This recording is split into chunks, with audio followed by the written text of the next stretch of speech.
The fourth thing that you must fight in order to keep that faith alive is offense. I can tell you why many can't manifest God is offense. And you think this is something you will never graduate from. You say you are a pastor. When you are learning and growing, people will undermine you. People will write you off. You'll be offended. When you now grow and you think you have come into rest, that's where you see betrayal. You see envy. You see jealousy. You see witchcraft. You see backbiting. If you allow your heart to be corrupt, life will stop flowing. And so the reason many don't manifest the faith that makes them stars in their generation is because of offense. Listen, if you want to grow God in you, forget what the devil and men are doing. I'm telling you why many are not powerful. I'm telling you why many are asleep. Some people left ministry out of offense. Some left business out of offense. Some left leadership out of offense. And the devil knows. He will gather 2-3 people. They will gossip you. They will talk about it. You will go home. You will lie on your bed. You roll to the left. You roll to the right. It doesn't mean anything. You know what you do if you want to grow God? Tell yourself, they should keep talking.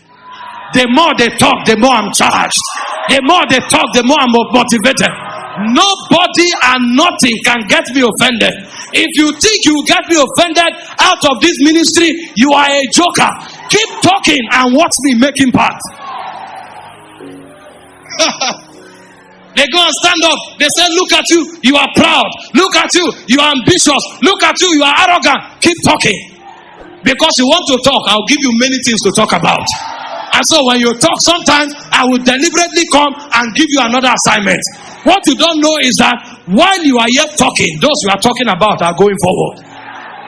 They are going forward. Go and check. Those who talk about people go nowhere. They talk and remain there and talk and talk and talk until 10 years later, the people they are gossiping, when they are passing, they bend down and greet them because levels have changed. It has changed. Ask those making impact, they will tell you. Sir Prosper, the first time you organize your concert, did your friends not say you are ambitious? Did they not look at you and say, what is he feeling like? He thinks he's better than us. Where are they today? When you talk against people, you talk yourself down. But when you focus on your destiny and you don't care about what men are saying, when they speak, you say, throw your best shot. Nothing can pull me down. For greater is he that is in me than he that is in the world. He said, if we are born of God, you have overcome the world. I know those are the elements of the world system. So I don't care. I don't care. I don't care. I don't care.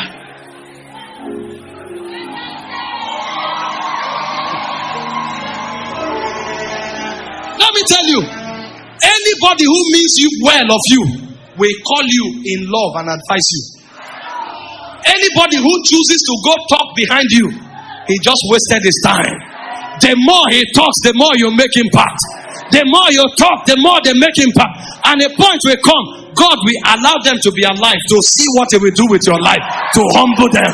Somebody's life will humble somebody.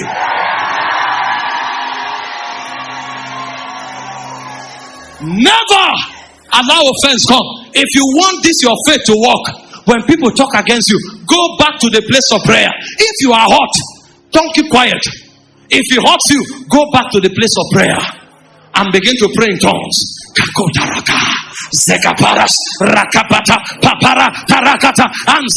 As you are praying, a point will come, the presence of God will descend and it will heal you. If that doesn't happen, go and carry scriptures. Don't allow anything take root in your heart. It will create bitterness. And when bitterness comes, you can't express faith. That's why our messages today are not powerful, sir. Somebody comes, he says he's preaching against immorality. It's a lie. He's trying to use that message to attack somebody else. And God knows, and demons know, that this is not a revelation. Somebody comes, he says he's speaking against prosperity teachers. It's a lie. He saw somebody that he hates, who is doing something well around prosperity. So he's trying to use the altar to attack it so that people will know and avoid that person.